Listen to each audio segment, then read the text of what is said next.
Hey, if I mess up Road Trap and Battle Slash's names in the video, don't get mad because the names are confusing, gosh damn it. You know, the 90s was weird, but it's not like it came out of nowhere. It was being subtly built up throughout the decade. And you can kind of tell with the waning days of the Transformers. Generation 1 ended in 1990, and as we all know, right at the end, it got weird. It got really weird. It went from robots in disguise to just robots that could turn into two things. Ones that look the same, some that are... What are those? A freaking brat? Freaking gerbil man?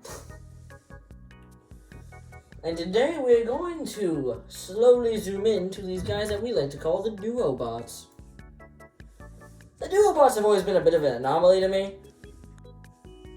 I remember getting Skytread back when I was first getting back into collecting Transformers near the beginning of Siege.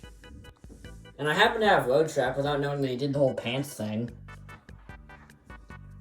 And then one day I found friggin' Battle Slash at Ross, and then I bought it, and then I found out they did the thing. So, we're gonna be looking at those idiots today. So first off, I'd like to start off with the guy who probably gets the least amount of attention out of the two. Skytread. Formerly known as Flywheels, he was a part of the Duocons, as I said earlier. I mean, he hasn't really done much in anything since. I mean, yeah, he died immediately. Let's start off with the tank, because it's definitely the most interesting of the two. I mean, this thing's barely holding together. It's literally splitting at the seams. Not to mention, the place where you're supposed to put the main turret, right here, you can kind of see, look, the crotch is preventing it from plugging in all the way, so it's always going to be drooping downward. And if you try to push it down anymore, it puts stress on the peg. Gosh dang it. The front looks all weird. The back is hollow and gappy. But the treads look nice. I feel like I'm the only person on the planet who actually likes the siege battle damage, and they did it actually pretty well here on the tank. I find it funny that when you take off the weapons... Like, what is that? It's nothing, that's what that is. Now to move on to the better vehicle. I mean, Siege is all about cyberpunk aesthetic and, like, space modes, but this is so much just a jet. It is a jet with a blue It is a blue jet... Wait, fuck, damn it. It is a red jet with a blue cockpit and a story. And it's also carrying the weight of 1,000 of your moms. Anyway. The detail is immaculate, and the gold paintwork, while being rather subtle, looks really good. It's fun to swoosh it around. It's not coming to bits like this thing, and it's just really nice. This little bit down here is a little frustrating, but if I could excuse this thing for all this, then this practically doesn't exist. I mean, yeah, the wings could get loose and undone, but there's a little tab. There's little tab pegs in there, so it doesn't do that. That's great! So yeah, these two vehicle modes, while not being the best, wait a minute. While these two vehicles not being the best, they are actually pretty reasonable. The jet holds up really well, and the tank could have been done better, but you know what? I still like it. It's fun. I could not say the same for his more basic and more famous brethren. Now, these guys are actually rather different from Skytread, as it is that these two vehicles were sold separately and technically became two different guys. So, I want you to meet Road Trap and Battle Slash. I say we should do Road Trap first. Because out of the two vehicles, this one definitely holds up the most, and because of that, there's not as much to talk about. I mean, yeah, there's an entire torso on his friggin' back, but, you know, that's fine. He's got, like, 2 other things to do. So lay off him. Also, I love the bright pink windshield. Why does only he have that? Why does only this guy get to have that? Anyway, from pretty much all angles, this thing works as a pretty good car. But hope to God you don't look around the back. His whole head and crotch is just hanging down there. I mean, yeah, you could turn it around, but it's still there. That's bullcrap. They could have done anything to fix that. A flip-out plate, just anything. But they just left it a plain old piece of kibble. That is no good. But overall, it's still a pretty good car. It still holds up. Can't say the same for Battle Slash. This is the thickest helicopter in existence. There's a hole in the front. There's a hole in the front. It's gonna be really hard to see out of that. It's chunky. It doesn't look like a helicopter at all. There's no side wings. The legs are just there. I can't even peg this thing in. It actively wants to hate me. And even then, look, the rotor. The one thing that you need to get right on a helicopter. Easiest thing. Doesn't even spin without it getting in the way. Without something getting in the way. That is bullcrap. There is no way they couldn't have engineered that any better. It's a helicopter. They've been doing helicopters for years. Whatever. Since this is technically a quadruple review, I'm not going to go over the transformations. You could look at MGO for that. So I'm just going to do a fun little transition. Oh, he landed. Holy crap.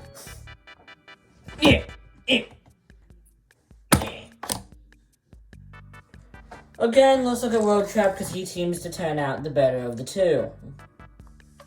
You know, this guy works really well as a tiny little Robo-Man. I mean, yeah, he's quite literally splitting down the middle. But you can live with it. It's a Legends figure. I will say, there was a lot of paint for a Legends figure on this guy. Or is there? Or is him having such a lack of paint making this guy look so vibrant? I don't know why, I really like the wheels and the arms right here. It's just, I like it, it's fun. I think this might be a Generations first, just making up a random guy to do a combiner. Not counting Skyrain, or any of the actual, made up combiners. Because seriously, who would have bought either of these guys if they didn't combine to form Battletrap? Whatever. He looks like a solid little Robo-Man. I mean, even when you turn him around the back, he might still look like a pair of legs, but to be honest, it could be a lot worse. On to articulation. Rotation of the head. Ball joint at the shoulders and at the elbows. No wrists. No waist.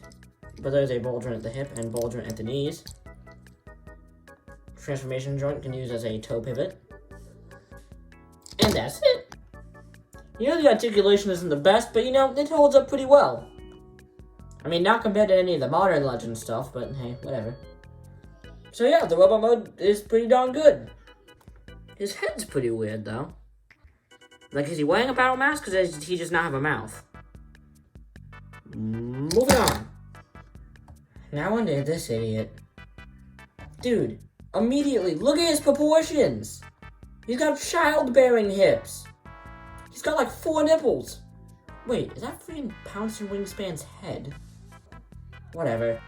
The arms are on a plate, which means that the posability is limited, so they can't go back any farther.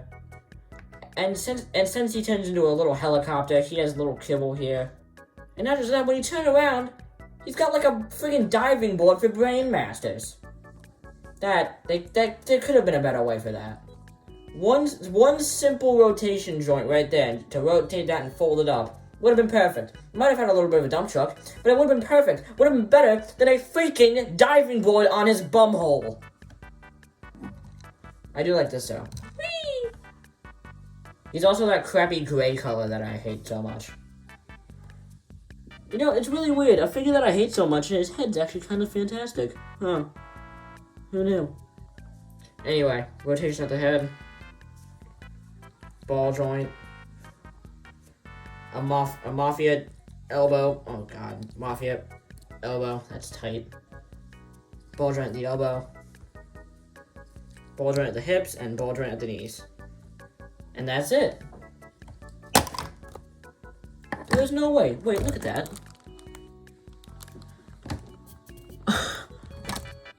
Oh my god! Some of the paint from his foot stuck on the. Oh my god!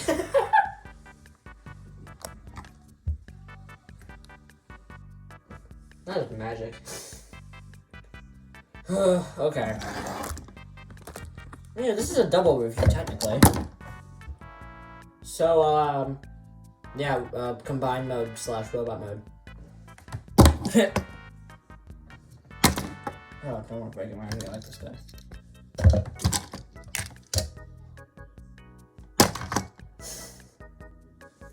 Let's start with Skytread, because we've given this guy too much attention. So, the painting and the sculpting on this guy is pretty darn good. You can't really tell that this was two separate designs. Like, there's like no separation, there's no hint into him turning into two separate things. I mean, yeah, there's the plane cockpit, but that's fine. Weird.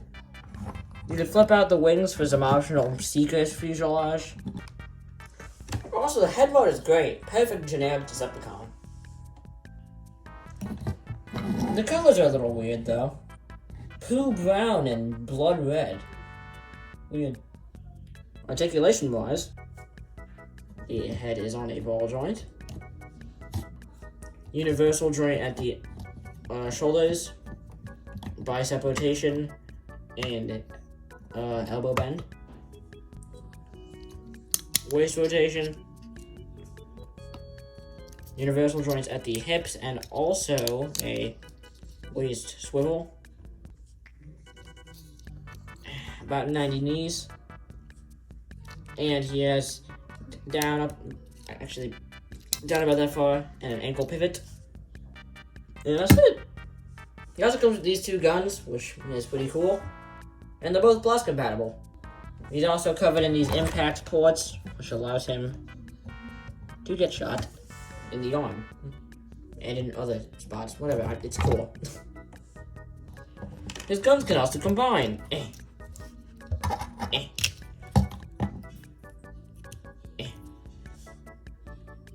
Big gun. It's kind of hard for him to hold it without looking kind of ridiculous. Now, on to Battletrap. You know, this robot mode ain't that bad, all things considered. I mean, this figure was made up of 2 bad robots in 2 bad ultimate modes. That's like freaking bad squared. Times 2. Dumb. But the robot mode's actually surprisingly good looking. The slinky waistline and the big upper torso makes him look a lot beefier than Skytread. Like, he's not physically beefier, he just looks beefier. And man, Battle Slash really did sacrifice everything to being the top of the robot, because this part is probably the best part of the whole figure. Like, he's got an ab crunch. And technically, there's no proper way to have the backpack. I just have it like this, because that's like the most common configuration. And the head looks immaculate! Perfect mix of no face man and too much face man. I love the freaking cockpit becoming the chest. And the ball-jointed shoulders and the ball-jointed elbows look really freaking good as arms. I mean, I know they have a bunch of stuff hanging off like a heel and a foot, but it could have been a lot worse, okay? Also, the colors! Mwah!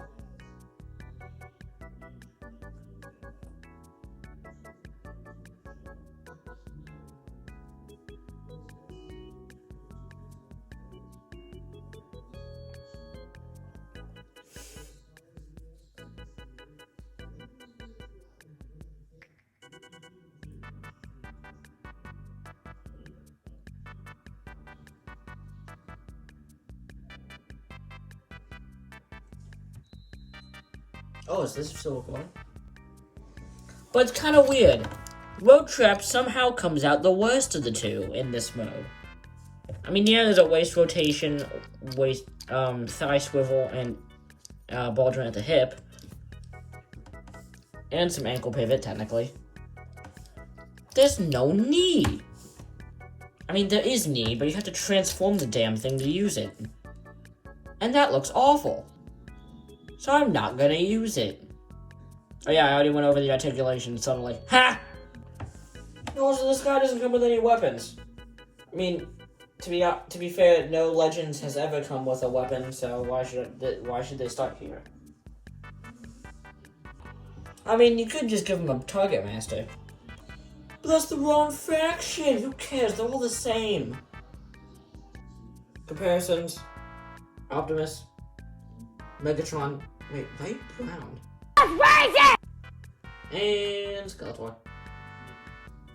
While both these figures are rather average, and believe me, Battle Slash is rough, these figures both are a fun and entertaining package. Seriously, I haven't had this much fun with either of these figures in so long. I got them both out for this review, and I figured out how fun these two guys are.